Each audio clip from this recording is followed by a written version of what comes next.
Welcome to this week's edition of World Crisis Radio, and this is Webster Tarpley speaking to you from Washington, D.C. Now, we're broadcasting on the 24th is the first day this program is going to be heard, but we're taping it on Friday, August 23rd, in the midst of confused alarms of impending war. So, as usual, it's time to mobilize, and the vehicle is clear. We're going to be at the mall tomorrow, many of us, for the anniversary of the Martin Luther King I Have a Dream March on Washington for Jobs and Freedom. And that was, of course, in 1963. This is the approximate anniversary. There's the march today, tomorrow, that is Saturday, the 24th of August, but there's also one then on the following Wednesday, I think the 28th, which is the actual calendar day-to-day anniversary. So the United Front Against Austerity hereby invites all members, friends, persons of goodwill to assemble on the mall at about 9 to 9:30 a.m., at the Smithsonian. It's right by the Smithsonian Castle, the Smithsonian Metro stop. And this would be at 9 o'clock, 9:30 in the morning. And we're there for the event sponsored by Congressman John Conyers, in many ways the dean of the Black Caucus, someone who has been serving the Detroit area in Congress, fighting the good fight since 1964 when he was elected and 1965 when he was sworn in. And this is more than just backward looking. This is very, very current because Conyers is the sponsor of H.R. 1000. This is a bill which gives a 0.25% Wall Street sales tax on stock transactions, a 1/50th 2/100ths, so 1/50th of 1% on the derivatives tax, and this money goes into two trust funds, one for jobs, one for job training, and it is targeted at people who need to develop skills and need to be included in the labor force, Indian reservations, inner city, unemployed, but also municipal workers and others. It is altogether a very positive step in the right direction along the road to the Wall Street sales tax. So we're for it. Again, let us not make the perfect the enemy of the good. Here's something good. Perfect is a 1% across-the-board Wall Street sales tax divided between the feds and the states. This clearly goes in that direction, and if you're not a sectarian, you've got to be in favor of what goes in the right direction, as long as it embodies the principle in a visible form, which in this case it does. It taxes Wall Street turnover.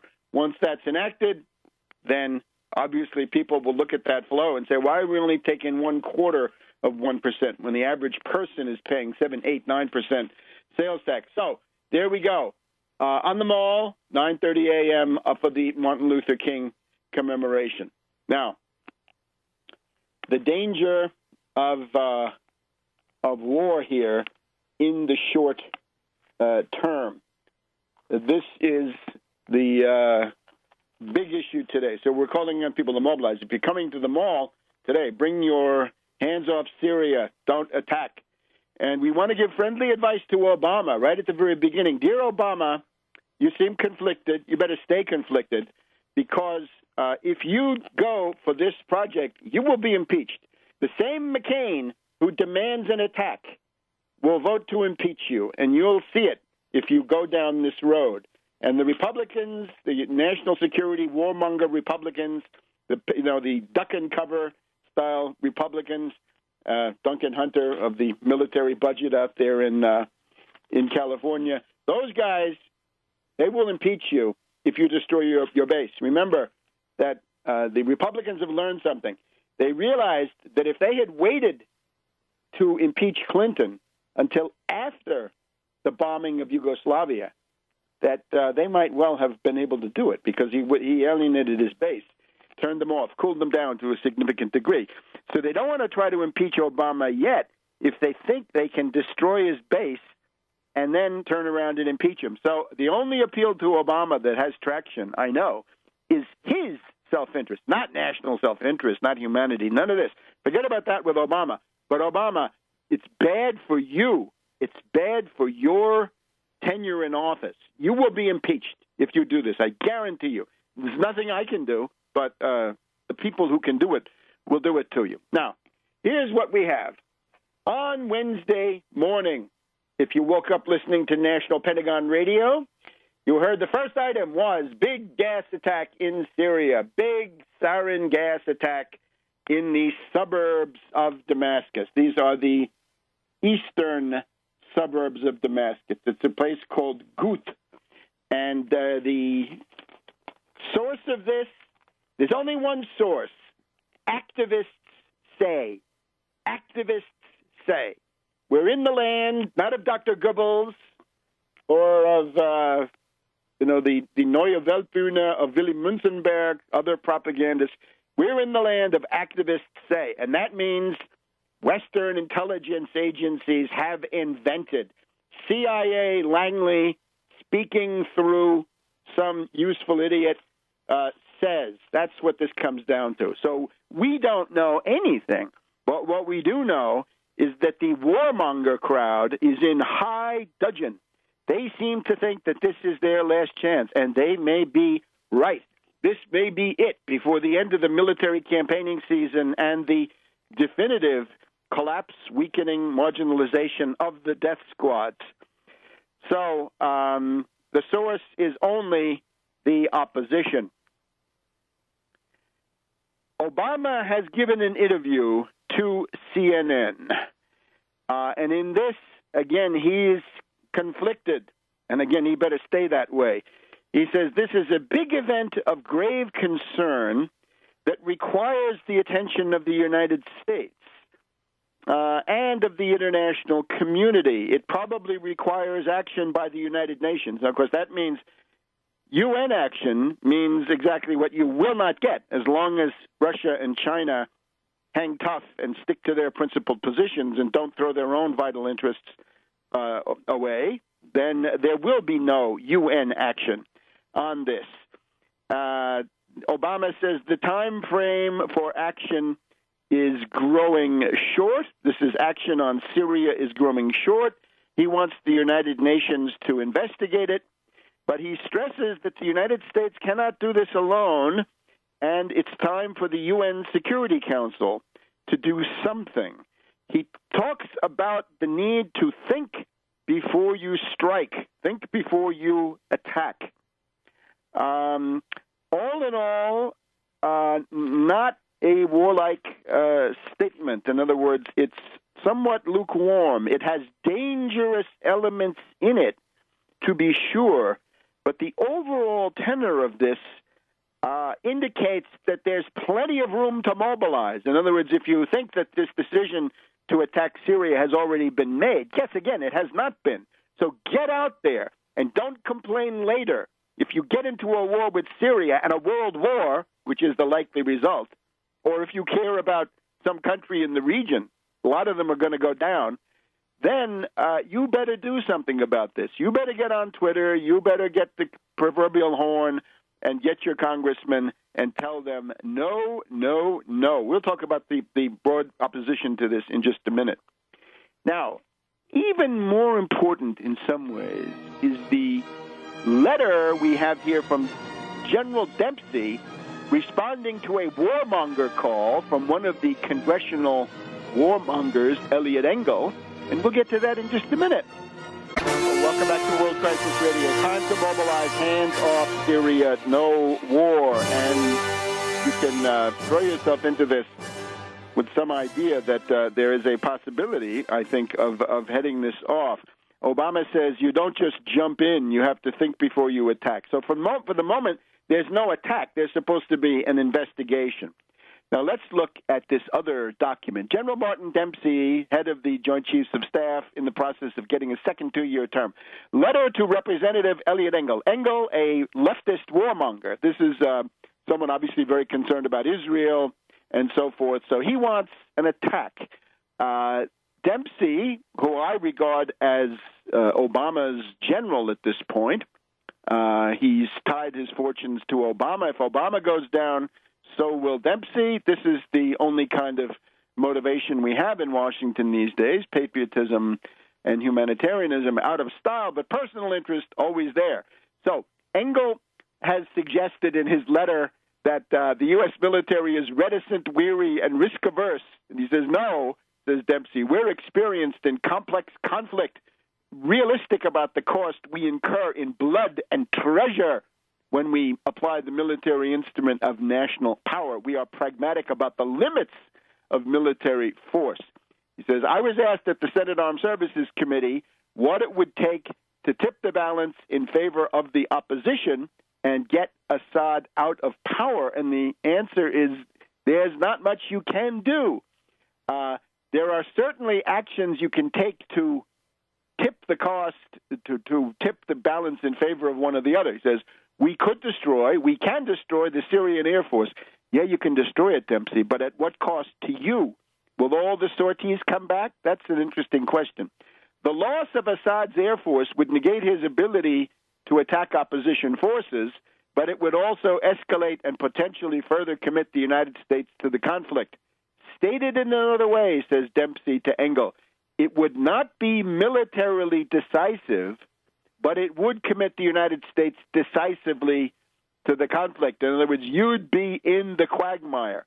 In a variety of ways, the use of U.S. military force can change the military balance, but it cannot resolve the underlying and historic ethnic, religious, and tribal issues that are fueling this conflict. It's not two sides. There are many sides. And there is no side that represents U.S. interests. Many factions, violent struggles will go on. Well, that's what he's saying. Any argument to say no, I guess, is a good argument. We won't be too punctilious about that. Neighbors are concerned about the spillover effects. We can do something about the humanitarian side and so forth. Now, interesting enough, in this letter, there is no mention of Obama. He doesn't say, I agree with Obama or Obama anything. There is no Obama in here. Engel presumably asked him, what's your military opinion? And he's telling you what the military opinion is. Read this together with the letter to Levin of the Senate Armed Services Committee back in July, where Dempsey essentially gave you a menu of options and the costs, although the costs were all underestimated because he didn't figure that an aircraft carrier might go to Davy Jones' locker, or airplanes may not come back from their missions, and what it costs to train pilots, and the long-term costs of medical care, and all the rest, okay? So it looks like there's a significant anti-war faction in the U.S. government. So I say to people, if you spent the summer attacking Obama, you're a fool. You should have been attacking the warmongers. Here's the warmongers. Let's talk about them. Here's the ones you should attack. Laurent Fabius, the French foreign minister, ready to fight to the last American. This Vichyssoise, this unreconstructed colonel of Suez, he wants the use of force. He is the most bellicose, knowing that it's going to be American inner-city poor and Appalachian poor who die on the beach if it comes to that. This British Colonel Blimp, Hague, the one who obviously loves to hear the sound of his own voice, is also pontificating. And then we have the dumb cow, Baroness Ashton of the European Union foreign operation. We just heard on France 24 that she is so dumb that she had to do her hearings to get the current job. She had to do them twice. She blew the first round, so she had to come back for another round. And the megalomaniac Davutoglu of Turkey, who says, all red lines have been crossed. What are you waiting for? Get in there and pull our chestnuts out of the fire. How about that? The media, the U.S. media, our dear friends, Amy Goodman, the bloodsucker. We're told that WBAI has $4 million of debt, and it's going under. It's going down. It's going to cease to exist after all these years, right, since 1950. Amy Goodman is owed $2 million of that money. She says, no, I want my pound of flesh. So she wants her pound of flesh from WBAI, and she wants more than a pound of flesh.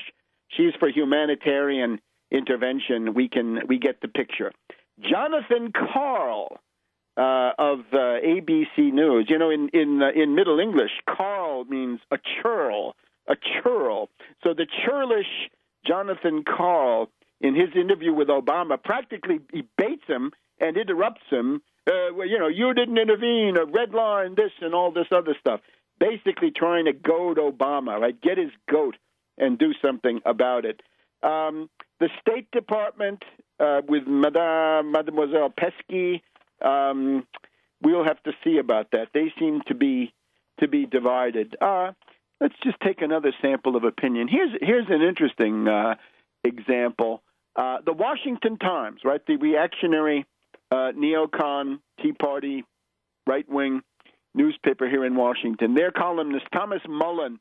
So this is starting from the Dempsey letter to Engel, and it's time to take a serious look at just who has misled the American people. For 12 years, neoconservatives and other war hawks have presented military intervention in the Middle East as the only way to fight terrorism, bring stability to the Middle East, and champion democratic values. 12 years of active war have failed to achieve any of these goals, have not advanced U.S. interests, even if that were a justifiable cause for war. So the Iraq, a nation in chaos, infrastructure razed, 2 million refugees, Christian community destroyed, and government friendly to Iran. Right? What benefit?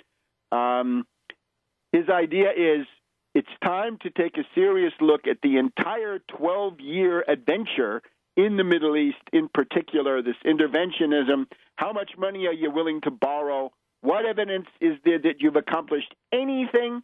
And how will next year be different? And how much of this can you pay for? Now, the guy's not a distinguished thinker, but interesting that the reactionary Washington Times, usually part of the warmonger chorus in past years, right, with Mad Dog Bush the Younger, now they've turned against it. I also have to point out Barbara Slavin on National Pentagon Radio. We'll get her in just a minute.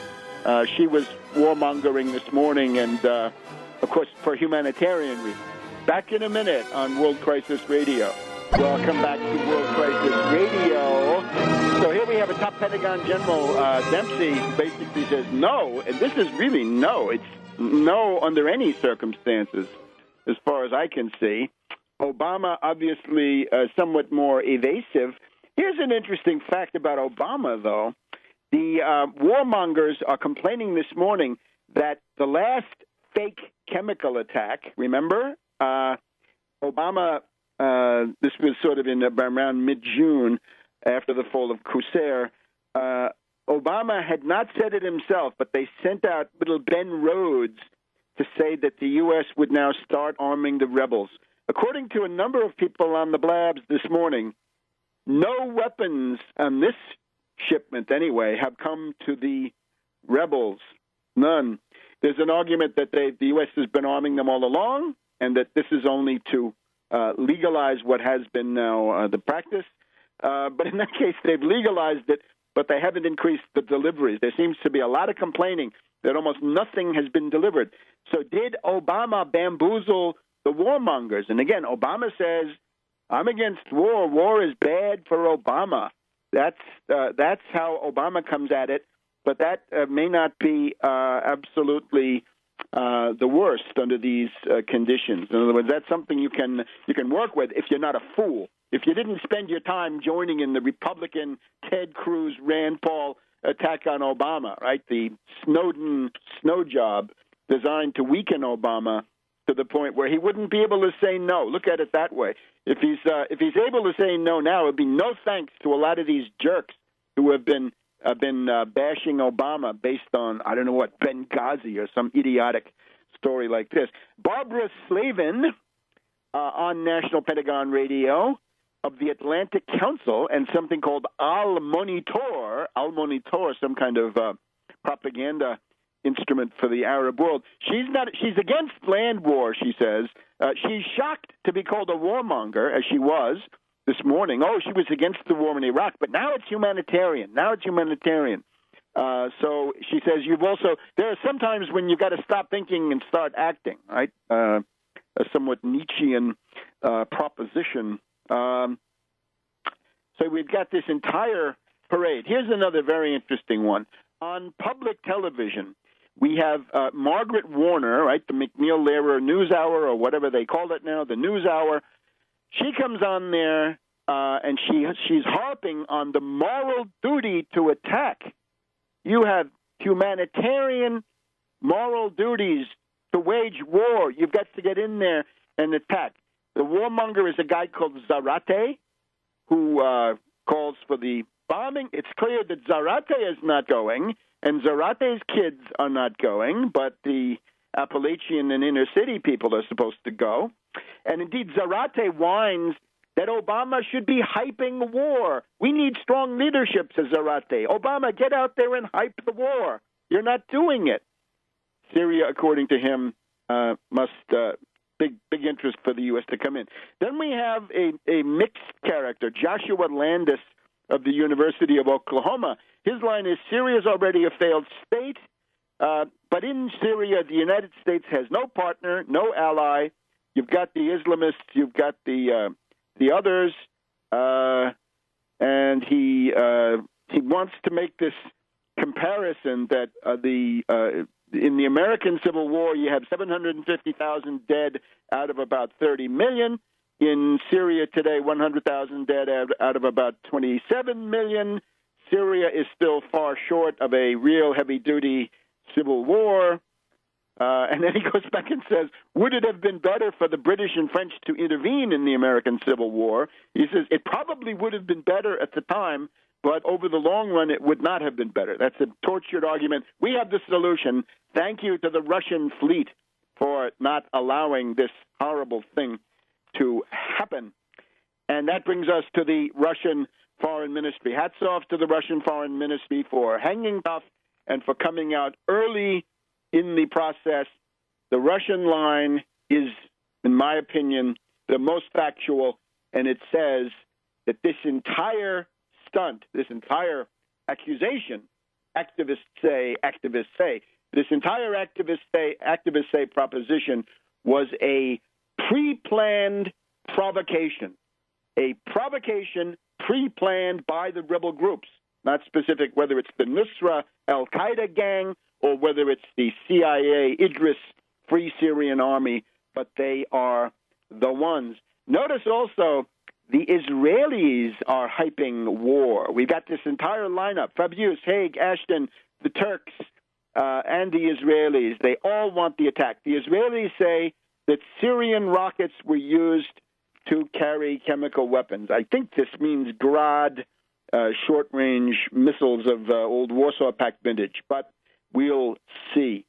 Again, to Obama, this would be political suicide. You should not do this under any circumstances. And if you think this is theoretical, we have a couple of lunatic Republican members of the House of Representatives. They're lost in obscurity, but there were two of them, at least this week, talking about impeachment in their town hall meetings, often in response to questions. Senator Coburn of Oklahoma, fanatic fascisto Republican, says that Obama is now close to the borderline of impeachment. So if Obama needs any reminder of what awaits him if he destroys his own base with a war, this should remind him. And the only way to get that across, though, is you've got to bash Obama mercilessly on this war point. In other words, we're not interested in other issues right now. Right now, for the next couple of weeks and months, it's got to be hands off Syria, and if not, you are in big trouble. Now, the Figaro of France, conservative newspaper, largest right-wing paper, They claim that there is a reason for the gas attack, which they claim. We reject the gas attack, at least by Assad. They say, why would Assad carry out a gas attack when the UN inspectors are in Damascus? And Figaro, they develop an argument that there are training camps for very capable guerrillas, right, practically supermen, because they've been trained by the U.S., the Israelis, the Jordanians at camps, and that the first spearhead, the first fighting force of these super-duper guerrillas is being sent in. 300 of them have been sent in through the area of Deraa. So they say there's an attack going on from Deraa in the direction of Damascus, and that the Syrians, and that this has been going on for weeks. It's amazing we haven't noticed it, that the attack on, the supposed attack, the alleged attack, the big lie attack here, the fake gas attack, that is supposedly the desperate response of the Syrian regime to this formidable spearhead, right, this unstoppable force of 300 trained guerrillas, accompanied by U.S., Israeli, Jordanian, and other commandos. Now, there was a meeting at the White House on Thursday. This is probably the National Security Council. Watch out for the snake, Susan Rice. She is open to anything evil, but especially to humanitarian intervention in a case like this. Watch out for Samantha Power at the United Nations. A lot of these people are demanding, the warmongers are going with a kind of minimalist program. They want a cruise missile strike. This would be something like Clinton around Christmas time, 1998, in the throes of impeachment. He did a one-shot cruise missile attack that included Sudan, it included Afghanistan, and so forth. They would like to at least attack some Syrian unit, claiming that this was the one that fired the chemical shots. Again, there's a substantial anti-war party mobilized. Back in a minute.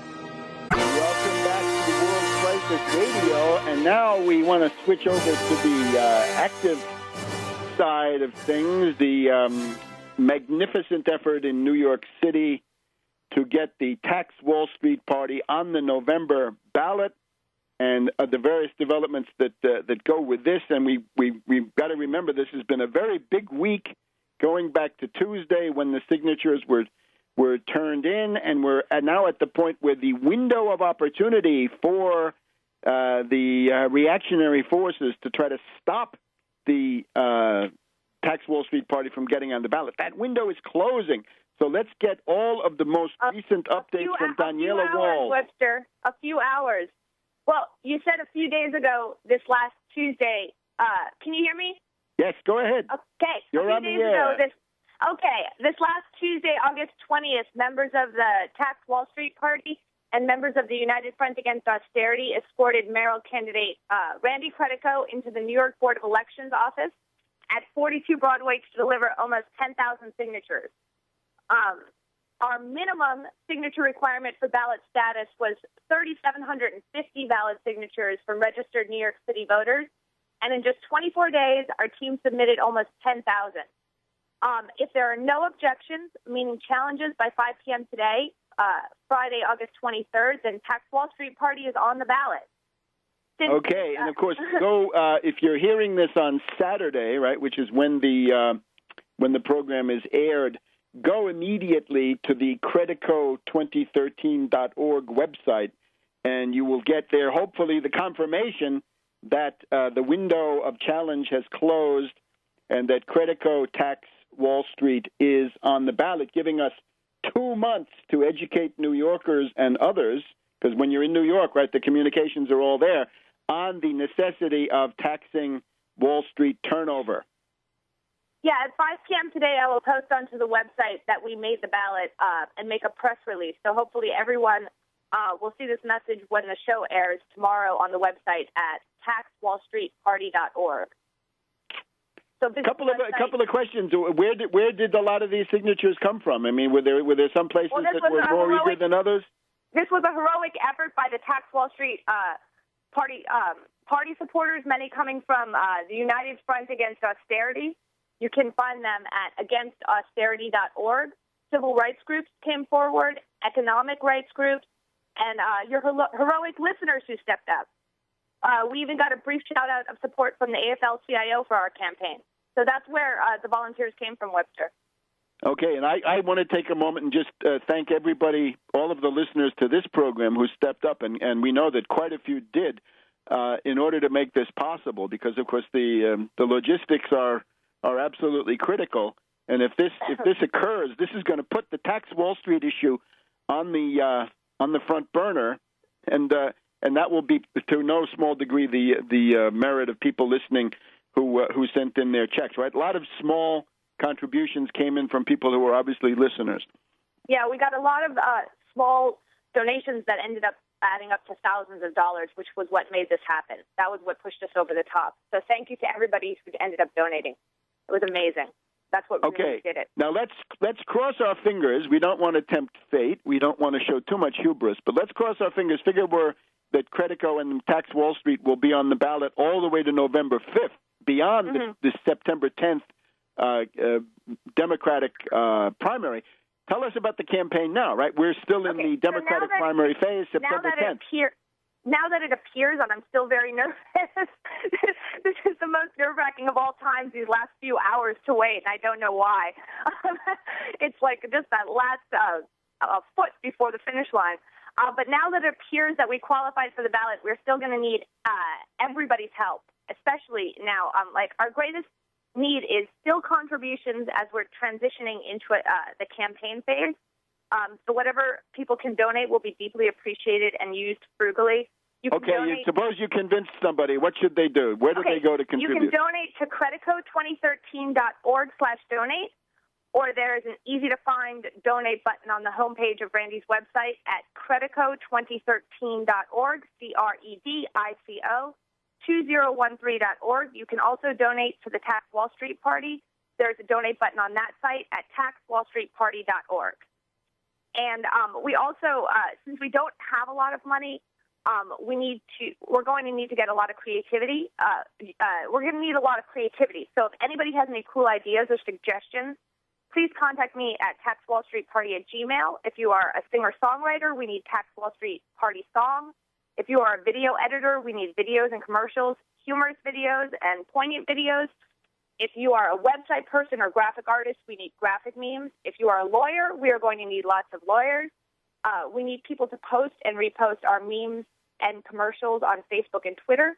We need people to print Tax Wall Street material to bring to their own local protests and town hall meetings to spread the word about the 1% Wall Street sales tax and nationalizing the Federal Reserve. In other words, we need people to be self-starters, and we need people to be self-starters in their own neighborhoods. We want volunteers in New York City to get out and stump with us in the subways.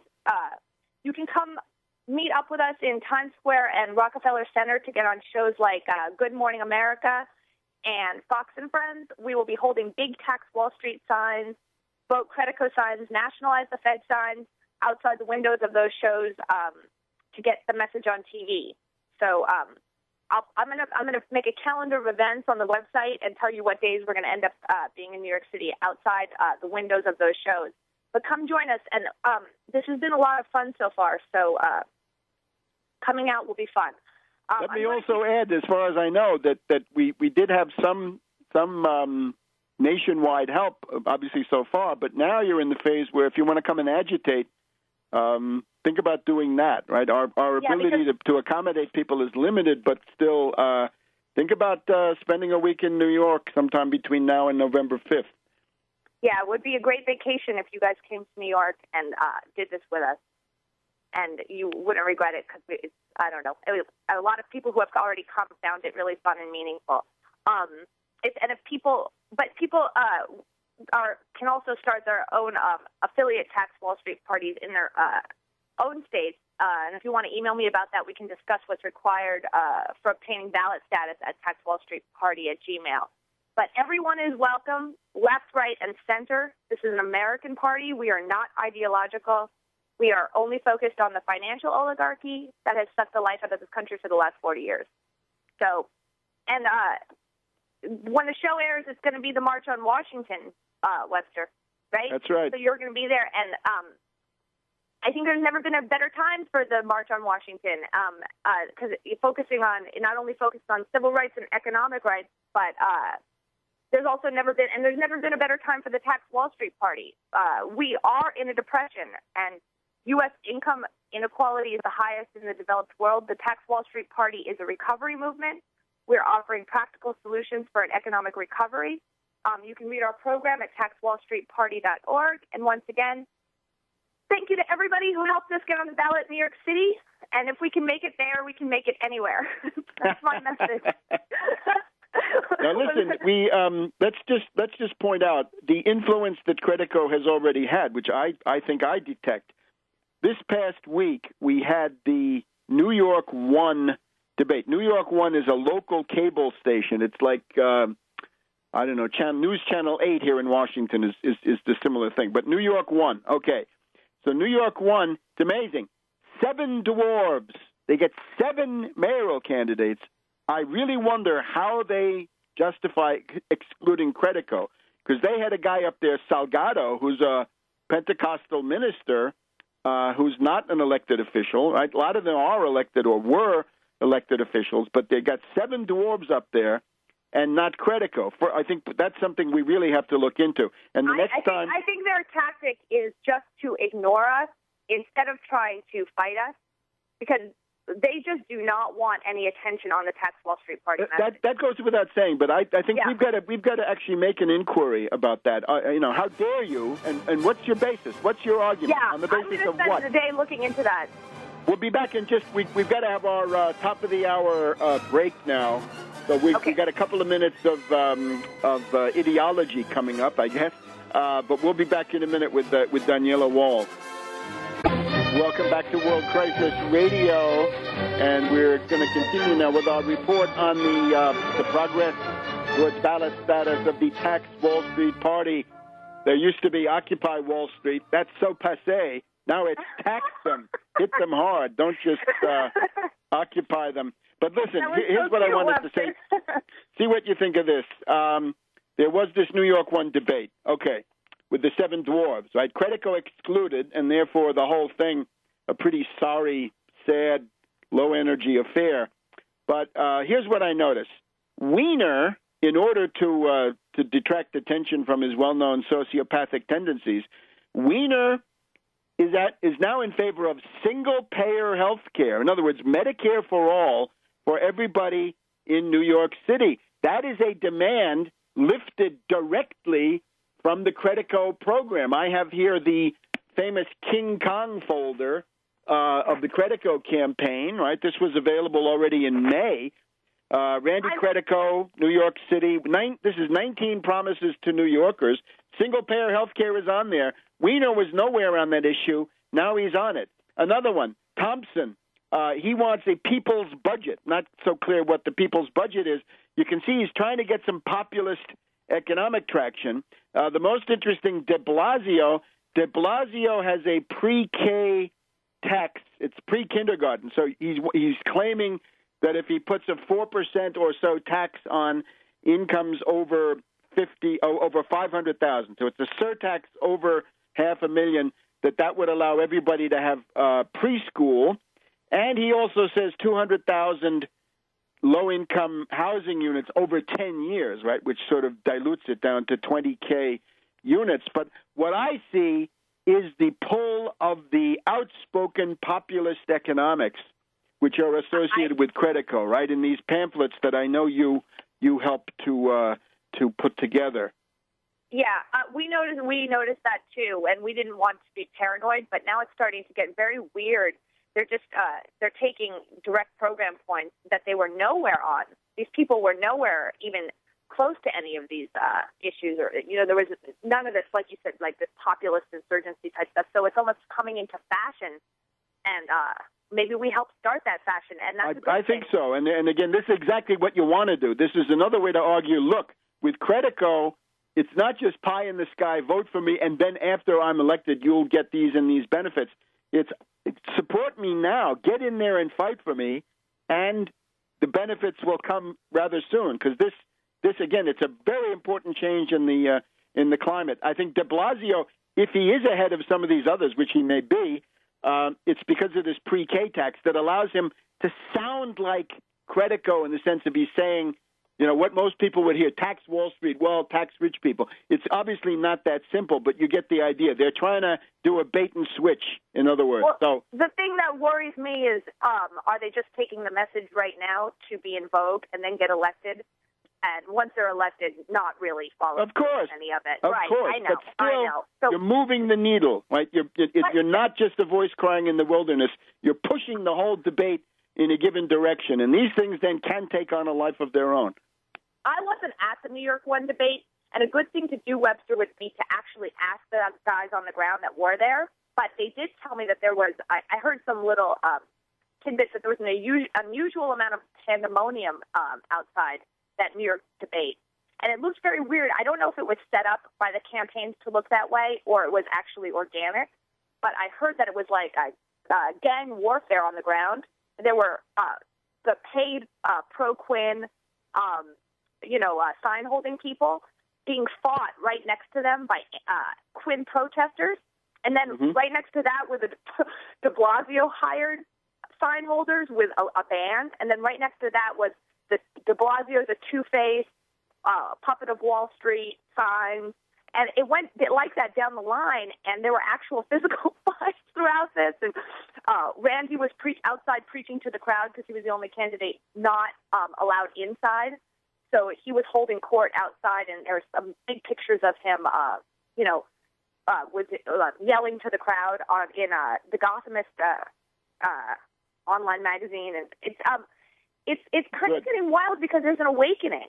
You know, people are seeing through these marketed candidates and this double talk, like we were saying in the other episode. People are not as ignorant about this stuff as they used to be because the protesters are out against these candidates and nobody's, thrilled with any of them. Even when they try to manufacture a populist insurgent like de Blasio, like when Soros goes out of his way to do his manufacturing movie that he does, people aren't really that thrilled or buying it anymore. Not like they were when he did it with Obama. It's not. They're trying to say, "Oh, this is the next Obama," and same thing, and it does not feel like that on the ground. No, of course not. But look, here's the benefit we're giving the public now is that you can bet your bottom dollar now. Every time they have one of these fake debates, Credico will be outside. We need to get some more people with him, right? And so forth. But on the inside, my impression is what's his name? Weiner is the slickest because he's been to Washington, right? He looks more like a candidate. De Blasio, his program points are more carefully based on bait and switch because he's got the Soros money and the Soros consultants. The one who stood out, I think, is Quinn. She is just pathetic. She is just she looks to me like the student government candidate back in your sophomore year in high school. She's just I think, out of her element. But just grown up like a weird morph of a person. They're all pretty repulsive. There was this other, I think I don't remember. I think it was the New York Times had the kind of a squares of the thumbnails of the candidates' heads, and of course Randy was the only one who was excluded from that as well. But there was something so weird. I've never seen like an uglier, more repulsive group of people.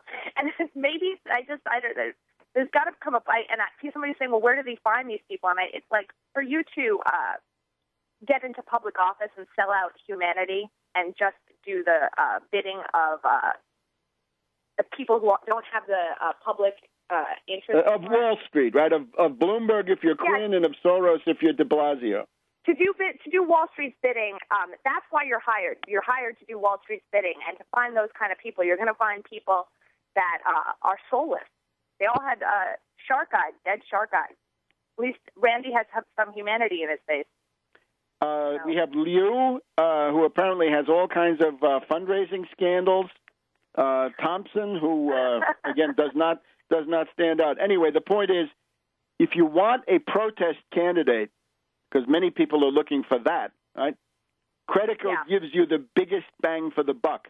because he's even given you positive elements. So you're not just protesting the political establishment. That's fairly common. But you're actually protesting Wall Street, who control the political establishment, who hire and fire these throwaway candidates that you see. So Credico gives you program, obviously, and if you're just looking for a protest, he's also the best protest candidate. So I think people should really look at this. There are going to be two chances to vote for Randy in the September 10th Democratic primary and in the November 5th general election now under the Tax Wall Street Party. So don't go with voter fatigue and voter apathy. Like you said, all that stuff is just passé. Go with a protest vote now. And Randy is the biggest bang for your buck of any other candidate. If you are going to cast a protest vote, just do it. Don't be disillusioned by the system. Help us change the system. Right, and if you don't do it, don't come complaining when the place goes to hell. And exactly. And they start, they introduce, I don't know what, indentured servitude if you don't pay your pre-K tax or whatever it is. So the battle lines are have been drawn. Protect Wall Street or protect your country. Protect Wall Street or protect your city. Protect yourself. Okay, Danielle, we got to run now. I think we've given the place to go. Okay. Credico2013.org, Credico2013.org. You get everything there. You can contribute, volunteer, and we'll be back, obviously, next week with more updates on this. But we'll be back right now in just a minute. Welcome back to World Crisis Radio. Just one program point, right? Wiener, in order to somehow cloak his lack of program, let us say, he talks about single payer. It means Medicare for all. And indeed, a city could, in theory, buy into the Medicare program and say, we want that for everybody, not at 65, but lifelong, cradle to grave, all taken care of, no more worries. Longevity is necessary for a labor force that can compete with these huge powers like China and the European Union. But in particular, on this program point, let's just take a look. I have here the 24 promises to New Yorkers. This is came out in late May, I think. And here we have point 14 on the Credico program, make health insurance free. Yes, free for all New Yorkers. The way London, Paris, Rome, Berlin, Copenhagen, Madrid, and every other civilized city makes it free to their citizens. Of course, some of those are national programs, but you live in those places, you're not going to be left destitute or dying if you get some medical condition. So, New York, greatest city in the world, you better get single payer, Medicare for all, health care, and Credico has promised that. And the difference is he means it. For Wiener, it just shows how desperate Wiener is. Now, switching gears back again to the Middle East, let's just point out the calls to intervene on the side of the death squads, now loud at the moment. This is undercut.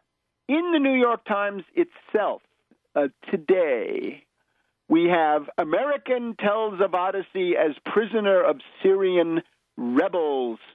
Matthew Schreier. He was an American photographer held in a rebel prison. He fell into the hands of the death squads, the Nusra. He and a fellow prisoner had been caught trying to gouge themselves out of a wooden cell. They gave him 115 lashes on his feet with a metal table. They bait him, Guantanamo, and all this other stuff. They torture him. And the idea, of course, is this is what you want to intervene to support.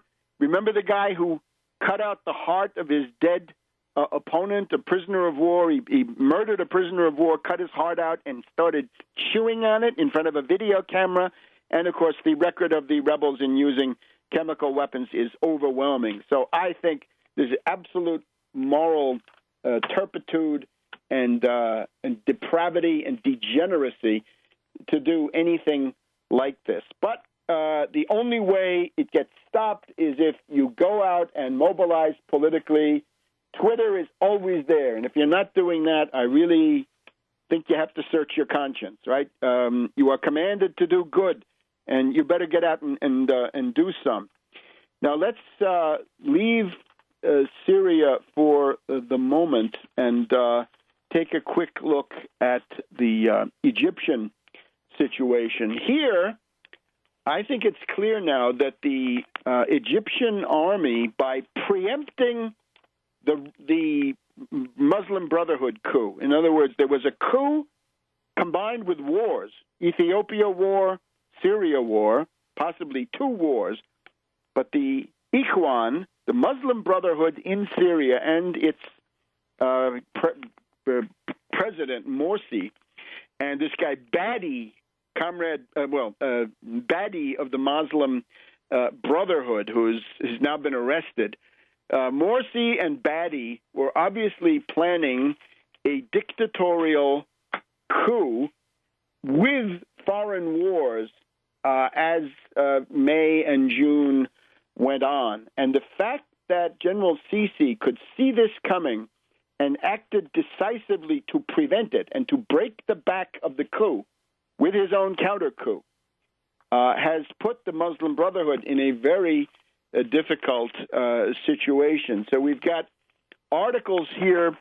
The Washington Post, which I don't think has any particular reason to lie about this, here on Wednesday, August 21st already, Islamist group in disarray in Egypt. It's a critical moment. Their chain of command has been disrupted. They're hierarchical. They don't have, autonomous units that can decide anything on their own, so they tend to be paralyzed. But the argument that the Washington Post is trying to use this, I think, recognizing the reality that the Muslim Brotherhood has been cut down to size, very, very strongly. They want to start blaming General Sisi for Muslim Brotherhood terrorism that may emerge now. This is similar to what they do in Syria, right? They say, well, Assad, you resisted the terrorists, therefore you're responsible when they become more radical. The government is battling, the movement is battling a level of popular hostility which is unprecedented in its history. Right? This is an important argument also, that what Sadat and Mubarak did over 40 or 50 years, and Nasser over many, many decades, they were unable to weaken the Muslim Brotherhood to the point that they have been weakened by just 1 year of the exercise of power, which they tried to make into absolute power. So the thesis of this article underlying all that, though, is that the Muslim Brotherhood is being driven to violence by General Sisi. In other words, some of this is his fault. A couple of interesting quotes. Muslim Brotherhood is a shadow state. It has charitable services, mental clinics, thrift shops. Right? This is typical Hamas. It is the mother of all Islamist movements. It is. They all, this is the Al-Banas starting in the 1920s. We're told that the grandson of the Al-Bana, who founded this in the late 1920s, British intelligence in India, has been killed. And I'm just wondering, where does that guy stand compared to Sabri al-Bana? Because the son of the founder of the Muslim Brotherhood, as I understand it, is the infamous Abu Nidal, the terrorist. A terrorist, of course, with Mossad representation on his central committee.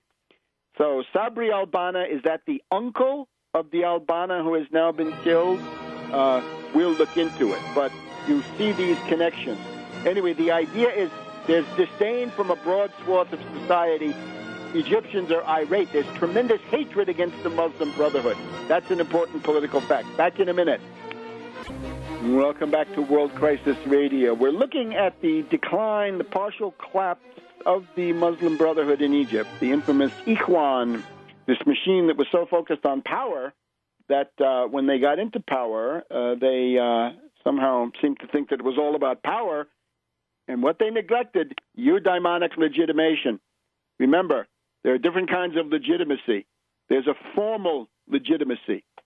If you look at Egypt, I would say really nobody had formal legitimacy, because even though Morsi was elected in a two-round election, he won the first. Well, he won the first round, and then he won the second round, and he finally got an absolute majority in the second round.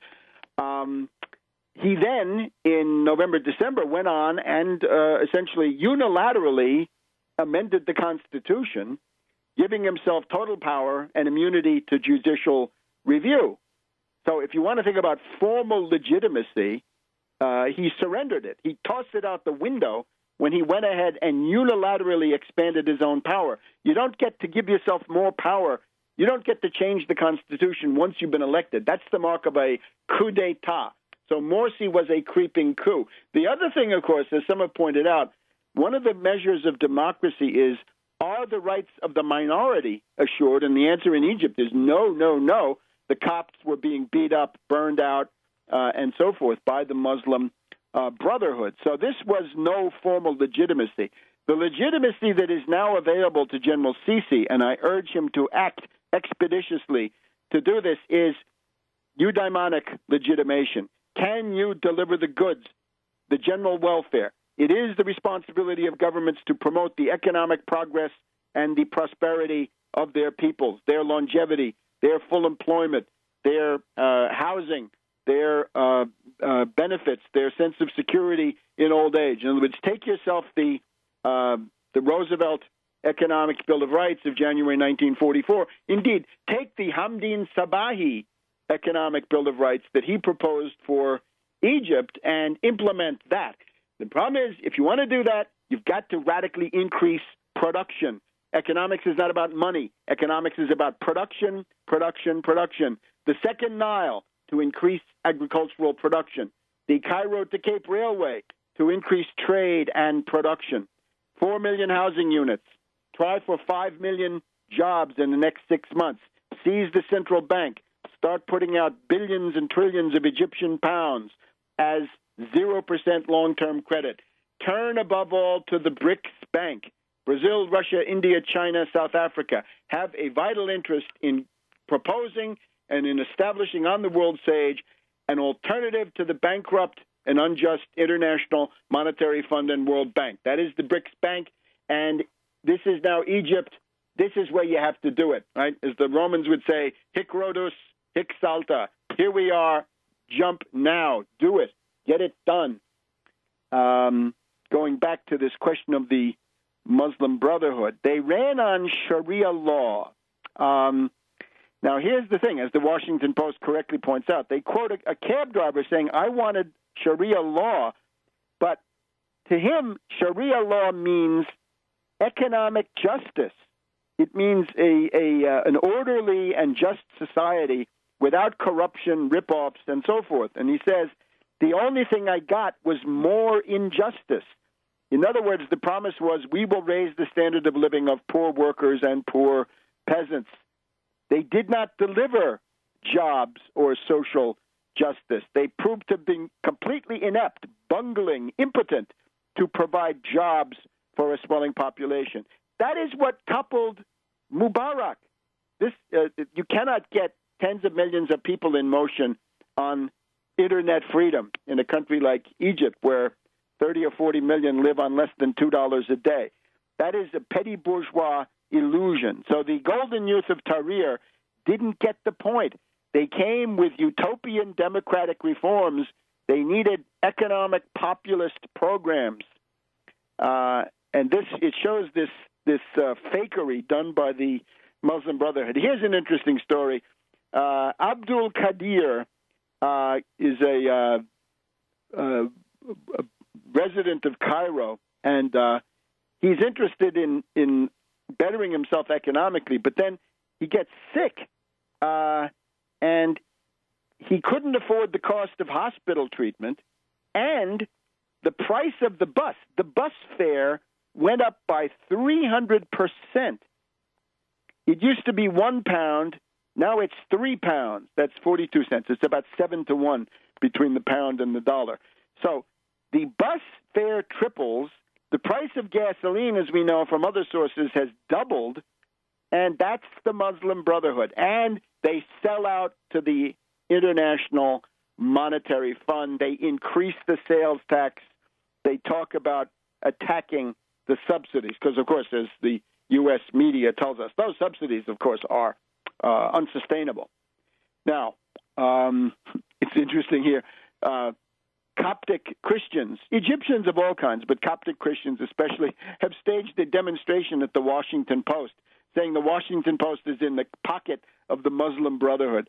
I would say you'll find things in the Egyptian political debate which would shock a politically correct left liberal Western mushhead.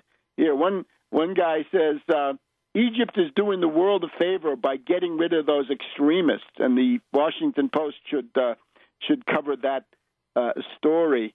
The Washington Post says that their coverage has been fair. Anyway, that's the idea. And today's Friday.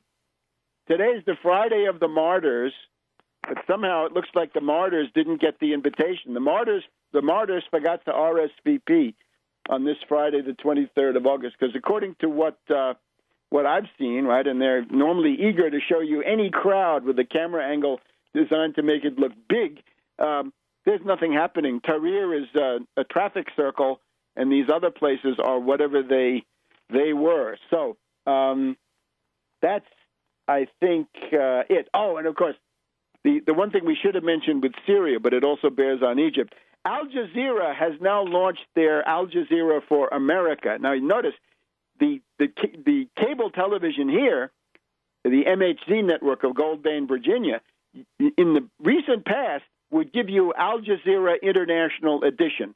All British, all hate the U.S. for all the wrong reasons. So a bunch of British anti-American venomous characters. Now we've got a bunch of CNN and NBC retreads as Al Jazeera for the United States. And I'm wondering, are we going to get Qaradawi? Aren't they going to give Qaradawi a program? Here's what you do. You take Qaradawi, you dress him up with some suspenders so he looks like Larry King, and you give Qaradawi an hour once a week. Why not? And he can come out there and say, jihad against Syria, jihad against Egypt. He can say that the natural tendency of Islam is to ally with NATO, which he has said, and he's probably got a few jihads against the United States still hanging. I somehow don't think that Al Jazeera is going to put their man Qaradawi on the U.S. version, but that's the one they have. He's the biggest personality. He's the super Larry King of their Arabic language version. And again, he's got jihads out against Syria. Now he's got a jihad against Egypt. Isn't that great? So if you're an Egyptian, I think you probably get pretty resentful of this. Now, let's say a few things about the various whistleblowers.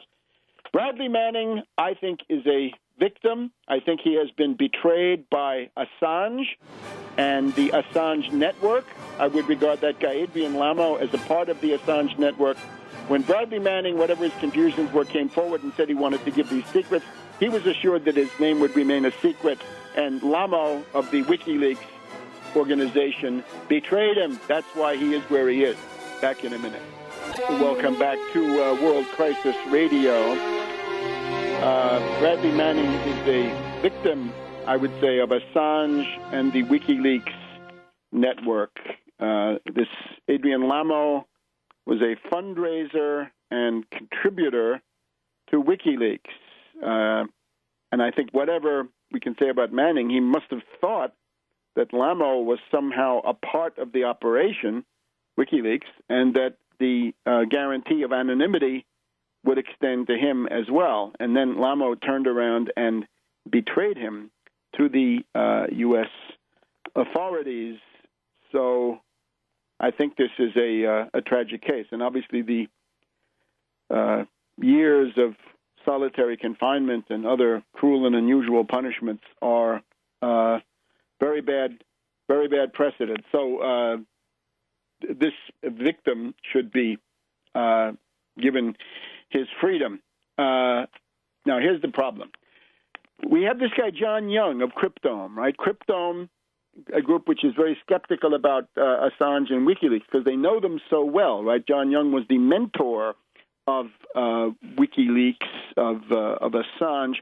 John Young has given an interview to the Boiling Frogs over there and essentially confirms everything I've said about it, although he doesn't say limited hangout for some reason. He says they reveal a little bit, but they want to cover up most of the rest. Well, that's what a limited hangout is, and he says the operation is orchestrated. However, his approach, technically correct, lacks a polemical edge. However, I would now, based on Young and other interesting things that we've seen, I would now propose some revised criteria on the limited hangout issue. And it would go like this, right? Before, and if those of you who have followed this have heard it, right? The way you can tell a limited hangout is that the leaker becomes an instant media darling, Ellsberg, Assange, that nothing new is contained in the revelations. Young also confirms that nothing new was in there compared to what we knew in the late 1990s. In other words, compared to what we knew when the European Union held the echelon investigations. Nothing is new. All that's new is, and this is Madsen essentially saying PRISM and this X keystroke and so forth. Those are the couple of code names that you might not have known, and of course that the main covert operations of the age, the Kennedy assassination, the so-called Arab Spring, 9/11. There's nothing about any of the big stuff, right? It's all trivial. It's all sanitized, and that they're preparing other covert operations. I would just add to this one more. The chosen vehicle, the Ellsberg, the Assange, the Snowden, becomes an instant media darling. And other whistleblowers who may be more authentic, who are seeking the attention of journalists, who are seeking to get published, are ignored. So you can have all kinds of shocking stuff published on some websites, but that's ignored until you get the great Snowden or the great Assange coming forward in close cooperation with consortia in each case of these press. The other thing, of course, that they point out that John Young wants you to remember is, as I've stressed here, of course, the documents are being withheld. Snowden gave a trove of documents to Greenwald, and Greenwald is hoarding them. That's his stock in trade now. So this is the Craven media. Sure, Craven. Greenwald is hoarding this stuff, and he can now dribble it out in a kind of soap opera situation now that his boyfriend was arrested by the British and held by the British, and of course that's bad. We don't want international travelers, God knows, to be harassed. So it's a limited hangout. These things have been around. It's important, I think, also to take a look at this woman, Laura Poitras, Poitras, and see what's going on there.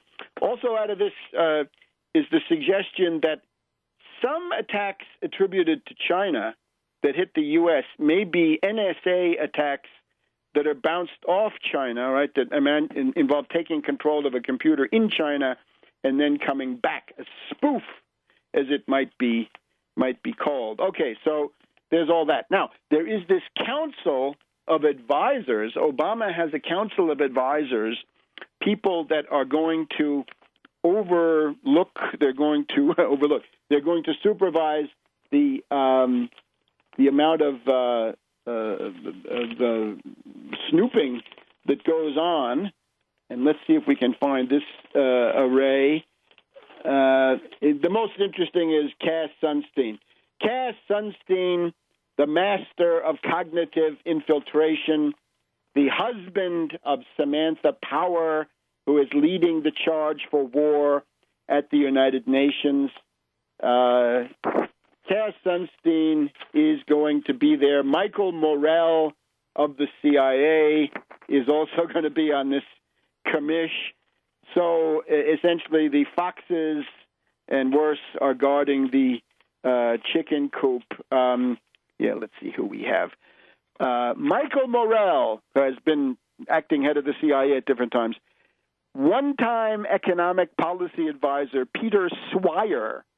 Obama's former regulatory czar or information czar, Cass Sunstein, and Richard Clarke. This is Richard A. Clarke. This is the guy who walked into the White House on the morning of 9/11 and started saying Al-Qaeda, Al-Qaeda, Al-Qaeda, bin Laden, bin Laden, bin Laden, on the basis of absolutely nothing.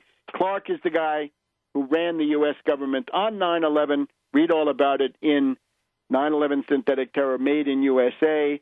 It was his leaking to CBS News and CNN that got the networks going with Al-Qaeda, Al-Qaeda, bin Laden, bin Laden. So in many ways, Clarke is the architect of the 9/11 myth. But don't tell that to some stupid leftist, because all they remember is that he got to the hearings on Capitol Hill and he had some bad things to say about Bush. So that is going on. Now, cognitive infiltration.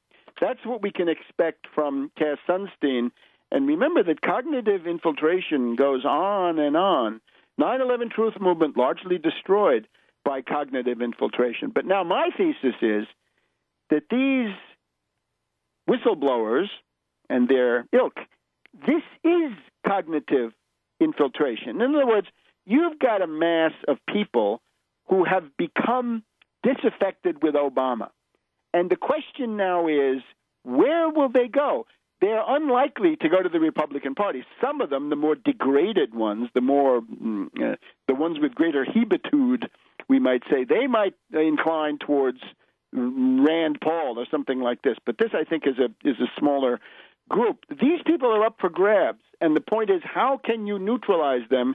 How can you stupefy them with mind control, MK, operations? That's what this is. So Psy-War. And that is offering them Snowden and indeed Bradley Manning as ego identifications or objects of cathexis. They want to invade your psyche, and they want to convince you that these people should be your heroes. Assange is already a disturbed personality. Manning, obviously, a deeply troubled personality. Ellsberg, obviously, a very fishy character in his own right. And therefore, I would urge you to realize they are trying to capture your imagination. They're trying to make you think that that's somehow the mode of political action. Of course, since you can't do it, you're not a government official, you don't have access to those secrets, that somehow you come out and be a cheerleader for them. All right, we've reached the end of our broadcast. I wanted to do the Gordon pessimism and the Harold Meyerson low-wage story. Let me just say one thing. If you're anywhere near the Washington, D.C. area, on Tuesday, September 24th, the anniversary of the arrival of the Russian fleet in New York City, save the date. Save the date here in Washington. In the evening of September 24th, Tuesday, we will have a suitable commemoration, discussion, and evening that will be very enlightening. Save the date. I'll tell you exactly where when we nail it down a little bit further. So this is Tarpley, and we'll be back next week on World Crisis Radio.